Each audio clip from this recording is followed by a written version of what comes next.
Whoa. You've just come out of Avengers Infinity War, you've cheered at all the fights, laughed at all the jokes, you've been shaken, speechless and sobbing, you've made an appointment for therapy for tomorrow. Don't worry, we're all right there with you. There's only one cure for the post-Infinity War blues, and that's diving straight into the ending and trying to figure out what the hell just happened and what the hell is gonna happen next. Strap in, put your helmet on and prepare your haunches, people. Here's the ending of Avengers Infinity War explained. And of course, gigantic, earth-shattering spoilers ahead. Last chance to turn back. So, what just happened?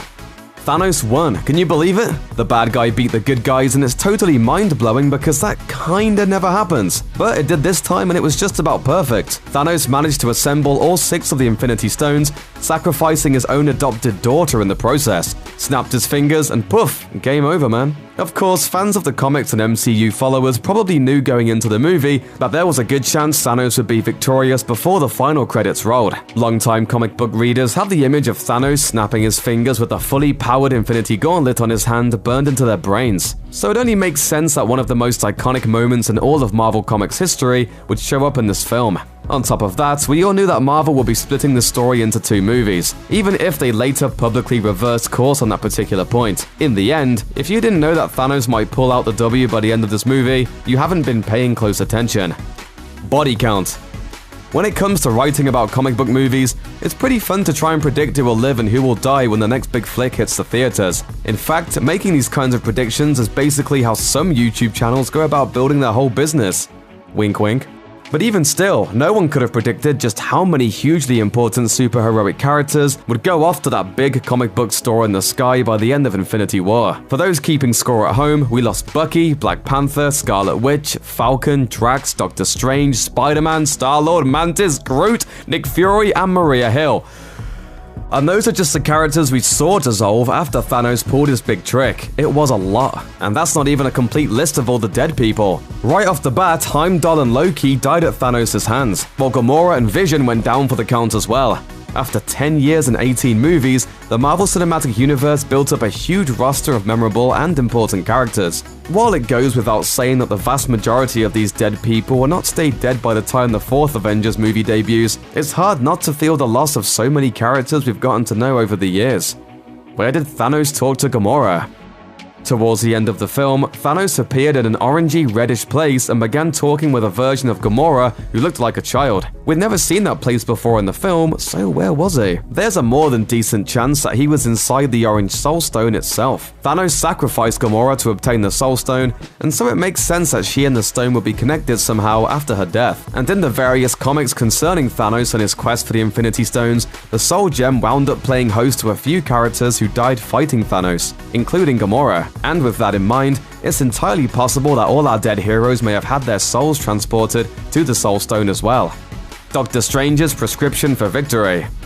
Early on, Doctor Strange told Iron Man that if it came down to possibly saving him or protecting the Time Stone, he'd choose the stone. Then, around the midpoint of the film, Doctor Strange used the Eye of Agamotto to explore over 14 million possible battles against Thanos, looking for the path to victory. In all of those possible futures, he only saw one where the good guys came out on top. It sure sounded dire.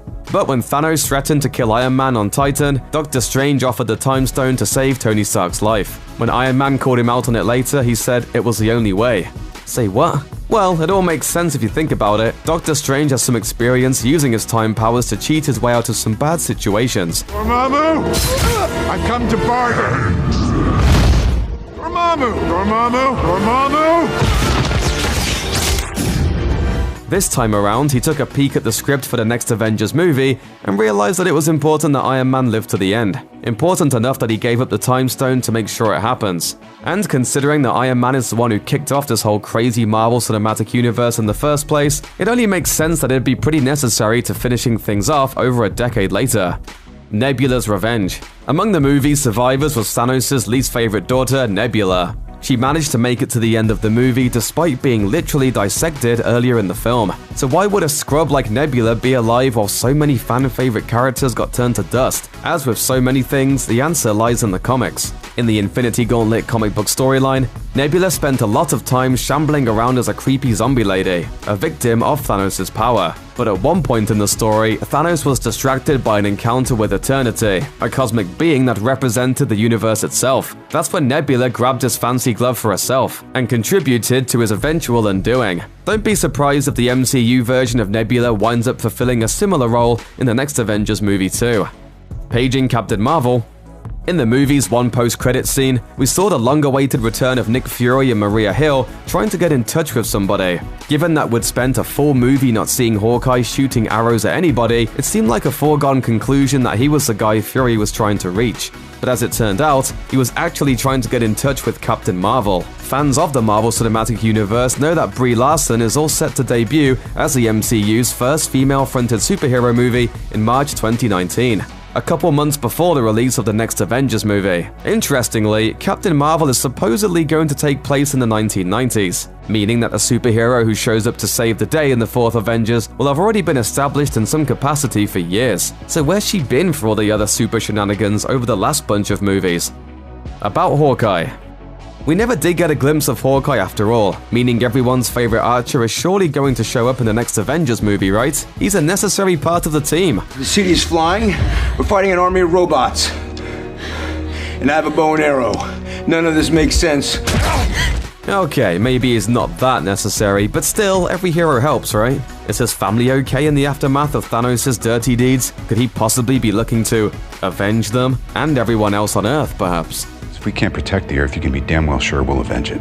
Thanks for watching. Click the looper icon to subscribe to our YouTube channel. Plus, check out all this cool stuff we know you'll love too.